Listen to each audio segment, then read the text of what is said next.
और कई फैसले आपको फर्श से अर्श पे लेकर चले जाते हैं। अब तय आपको करना होता है किस तरह से उन फैसलों को लेना, निर्णयों को लेना है।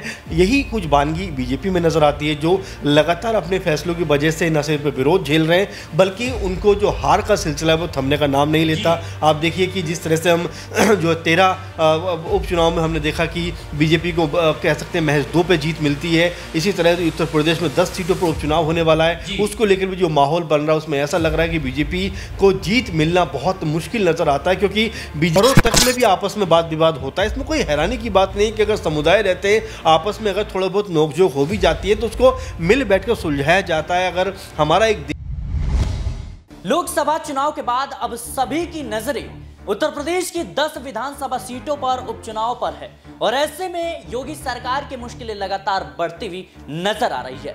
दरअसल जिस तरीके से कांवड़ यात्रा को लेकर के नेम प्लेट लगाने का आदेश दे दिया योगी सरकार ने, उसके बाद से उनके सहयोगी दल लगातार उनको चेतावनी देते हुए नजर आ रहे हैं, दबाव बना रहे हैं कि योगी सरकार का यह फैसला असंवैधानिक है, इसे तुरंत वापस लिया जाए। फिलहाल उत्तर प्रदेश की 10 सीटों पर उपचुनाव होना है और ऐसे में अनुप्रिया पटेल ओबीसी आरक्षण को लेकर के योगी सरकार को घेरते हुए नजर आ रही हैं। तो वहीं संजय निषाद लगातार कह रहे हैं कि अगर लोगों के घर गिराओगे, आशियाने ढहाओगे, बुलडोजर चलाओगे तो इसका खामियाजा चुनाव में देखने को मिल सकता है। वहीं बात करें हम ओपी राजभर की, तो ओपी राजभर खुले तौर पर कहते हुए नजर आए थे कि योगी और मोदी का जादू उत्तर प्रदेश में खत्म हो गया है। इसके साथ ही जयंत चौधरी ने भी योगी सरकार के उस फैसले का विरोध कर दिया जिसको लेकर अब देश में एक नया विवाद खड़ा हो गया है। लेकिन उत्तर प्रदेश की ये 10 विधानसभा सीटें भारतीय जनता पार्टी के लिए कितनी अहम होगी? क्या समाजवादी पार्टी यहां पर 10 सीटों पर कमाल करती हुई नजर आएगी या फिर उत्तर प्रदेश की राजनीति में एक बार फिर से कहीं ना कहीं बीजेपी की वापसी होती हुई नजर आएगी? फिलहाल इसी मुद्दे पर हम बातचीत करेंगे अमन सर के साथ। सर, देख रहे हैं कि जिस तरीके से देखा जाए तो उत्तर प्रदेश की 10 विधानसभा सीटों पर उपचुनाव है, योगी सरकार के खिलाफ उन्हीं के जो कह सकते हैं सहयोगी हैं वो नजर आ रहे हैं। क्या अब मुश्किलें भारतीय जनता पार्टी की बढ़ने वाली हैं? देखिए, बिल्कुल कहते हैं कि राजनीति में कई फैसले आपको जो है अर्श से फर्श पर ले जाते हैं और कई फैसले आपको फर्श से अर्श पर लेकर चले जाते हैं। अब तय आपको करना होता है किस तरह से उन फैसलों को लेना, निर्णयों को लेना है। यही कुछ बानगी बीजेपी में नजर आती है, जो लगातार अपने फैसलों की वजह से न सिर्फ विरोध झेल रहे हैं बल्कि उनको जो हार का सिलसिला है वो थमने का नाम नहीं लेता। आप देखिए कि जिस तरह से हम जो 13 उपचुनाव में हमने देखा कि बीजेपी को कह सकते हैं महज 2 पे जीत मिलती है। इसी तरह उत्तर प्रदेश में 10 सीटों पर उपचुनाव होने वाला है, उसको लेकर भी जो माहौल बन रहा है उसमें ऐसा लग रहा है कि बीजेपी को जीत मिलना बहुत मुश्किल नजर आता है, क्योंकि बीजेपी ने जिस तरह की रणनीति बनाई कांवड़ यात्रा को लेकर, नेम प्लेट बनाकर, ये तमाम चीजें बनाकर अब उनके खिलाफ उनके सहयोगी दल ही दिखाई पड़ते हैं। जयंत चौधरी ने कहा कि क्या अब कुर्ते पर भी नाम लिखवा लें, क्या करें? तो ये जो चीज है, उन्होंने कहा कि चौधरी चरण सिंह जी का कभी भी धर्म जात को लेकर विश्वास नहीं रहा। उन्होंने कहा कि ये देश सबका है, हिंदू मुस्लिम सब रहेंगे, लेकिन जिस तरह की राजनीति इस वक्त नजर आती है वो कहीं से भी एक्सेप्टेबल नहीं है, कहीं से भी उसको मंजूर नहीं किया जा सकता।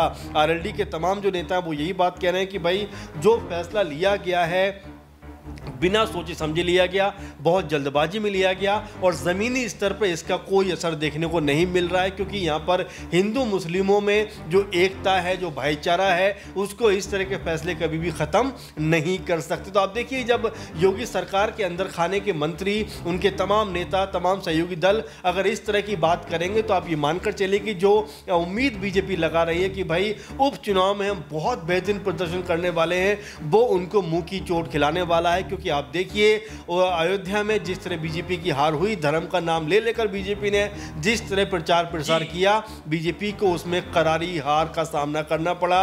उसके बाद 13 विधानसभा सीटों पर उपचुनाव होते हैं, बीजेपी को लगता है कि भाई अब हम पूरी की पूरी बाजी पलट देंगे, लेकिन हैरानी होती है कि 11 सीटों पर तकरीबन इंडिया गठबंधन जो है वो जीतता हुआ नजर आता है। बीजेपी के हिस्से में महज 2 सीटें आती हैं और सबसे बड़ी हैरानी की बात तो एक और भी निकल कर सामने आती है कि बद्रीनाथ की सीट भी बीजेपी हार जाती। तो अब जरा सिराज, क्या धर्म की राजनीति अब भारतीय जनता पार्टी पर कहीं ना कहीं भारी पड़ता हुआ नजर आ रहा है? बिल्कुल भारी पड़ना चाहिए, क्योंकि धर्म बहुत ही इंडिविजुअल मसला है, किसी भी आदमी का बहुत कह सकते हैं निजी मसला है, उसको निजी रहने दीजिए। आप कह सकते हैं कि राम मंदिर के बाद में आप कांवड़ यात्रा को ले आए, मुहर्रम को ले आए, ये किस तरह की राजनीति हमारे देश में चल रही रही है कि इसका हाथ का मत खाइए, इसके साथ मत बैठिए, इसका नाम जो है उस पर लिखवा कर चलिए। तो ये जो चीज़ें हो रही है बता रही हैं कि जो भारत, जो देश हमारा अब से 10 साल पहले तक था कि सब लोग यहाँ पर रहते थे। देखिए घरों तक में भी आपस में वाद विवाद होता है, इसमें कोई हैरानी की बात नहीं कि अगर समुदाय रहते हैं आपस में अगर थोड़ा बहुत नोकझोंक हो भी जाती है तो उसको मिल बैठ कर सुलझाया जाता है। अगर हमारा एक देश है, हमारा एक कह सकते हैं कि एक सोच, एक विचारधारा है, एक संस्कृति है, तो हम एक साथ चलने को भी तैयार हैं। बुलडोजर एक्शन को लेकर के जिस तरीके से विवाद हो रहा है, देखिए कई तरह के एक्शन है। जाहिर बात है कि पहले तो मैं धर्म की बात कर लूँ कि जिस तरह के की आंखों से कहीं ना कहीं बीजेपी देखने का प्रयास करे, जिस तरह डबल चश्मे से देखने का प्रयास कर रही है, वो उनके ऊपर भारी पड़ता हुआ नजर आ रहा है। एक बात, दूसरी बात, आप बुलडोजर नीति की बात करते हैं तो ये तो बात खुद उनके नेता कहते हुए नजर आते हैं, जो उनके साथ चलने वाले लोग हैं। संजय निषाद यही बात कह रहे हैं कि जब लोगों का घर गिराओगे तो वोट कहां से पाओगे। तो जाहिर बात है कि बिल्कुल यही बात ब्रजभूषण ने भी कही। तो यही बात मैं कह रहा हूं कि देखिए अब आप कब तक नफरती तौर पर राजनीति करोगे, चाहे वो हिंदू है, चाहे वो मुस्लिम है, चाहे सिख है, वो ईसाई है। आप हमेशा सबको आगे बढ़ाने की बात करिए। और जो पीएम मोदी या बीजेपी का जो नारा है वो क्या नारा है कि सबका साथ सबका विकास, तो उसमें हिंदू मुस्लिम कोई जगह है ही नहीं, सब एक साथ चलिए। तो ऐसे में जब आप इसको कैटेगराइज करते हैं, अलग अलग पायदानों में खड़ा कर देते हैं, कहते हैं कि भाई आप ये मत खाइए, इनसे लेकर ये मत सब्जी खरीदिए, ऐसा मत करिए, नाम पहले पूछिए, तो आप कहीं ना कहीं समाज का जो ताना बाना हमारा खूबसूरत तरीके से बुना हुआ है, गंगा जमनी जो तहजीब है उसको खत्म करना चाहते हो। और देखिए अच्छी बात इसमें क्या हो रही है सिराज की, जो बीजेपी के सहयोगी दल हैं उन्होंने बीजेपी के खिलाफ मोर्चा खोल दिया। आप देखिए चाहे वो नीतीश कुमार की पार्टी जेडीयू हो, चाहे चिराग पासवान हो, चाहे जयंत सिंह चौधरी हो, उन्होंने साफ तौर पर कहा है कि भाई इस तरह की राजनीति कभी भी नहीं चलेगी, हमने ना कभी चलाई है ना कभी चलाएंगे, क्योंकि ये देश सबका है, सबको रहने का हक है। जिससे आपकी मर्जी है सामान खरीदिए, जिससे मर्जी आपकी नहीं सामान मत खरीदिए। लेकिन ये जो टैग लगाने का सिस्टम कर रहे हैं ये कहीं से भी एक्सेप्टेबल नहीं है।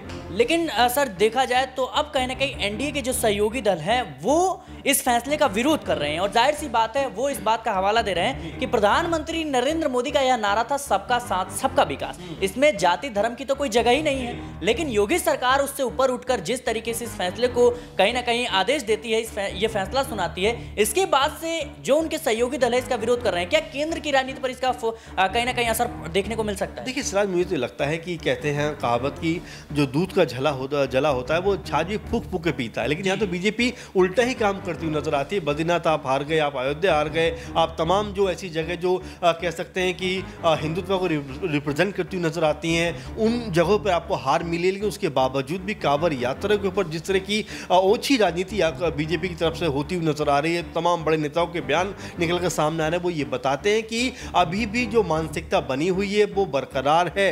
भले ही 2-3 जगह जो बड़ी मेजर पॉइंट थे वहां पर भी बीजेपी की हार हुई, लेकिन उसके बावजूद भी बीजेपी जो है किसी भी तरह से हिंदुत्व का मुद्दा छोड़ना नहीं चाहती। उसको पता है कि अगर हिंदुत्व का मुद्दा जरा सा भी छोड़ा तो कांग्रेस पार्टी इसको हत्या लेगी, और यहां पर बीजेपी की हार पे निश्चित होती हुई नजर आई। क्योंकि मुद्दों की बातें करने से तो बीजेपी को कोई मतलब है नहीं। आप देखिए हरियाणा में जब अमित शाह भी हाल फिलहाल में गए, क्या कहते हुए नजर आते हैं कि कांग्रेस पार्टी अगर आई तो आपका आरक्षण उठाकर मुस्लिमों को दे देगी। तो इस तरह की बातें करके आप कहने का यही साबित करना चाहते हो कि धर्म मजहब से आप ऊपर नहीं उठ पा रहे हो, ऊपर सोच नहीं लेके आ पा रहे हो। अभी भी देखा जाए हरियाणा में जो लोकसभा चुनाव हुए उसमें बीजेपी को 5 सीटों पर हार का सामना करना पड़ा है, लेकिन उसके बावजूद भी धर्म जाति की बात आप लेकर बैठते हो। तो मुझे लगता है कि बीजेपी के पास शायद इससे बेहतर कोई मुद्दा नहीं है, और किसी भी हालत में वो ये मुद्दा नहीं छोड़ना चाहते, क्योंकि उनको पता है कि अगर यहाँ पर जरा सी भी ढील दी तो कांग्रेस पार्टी ने जिस तरह से अपना रुख दिखाया, राहुल गांधी ने जिस तरह संसद में हिंदुत्व के ऊपर खड़े होकर भाषण दिया है कि हिंदू नफरती नहीं हो सकता,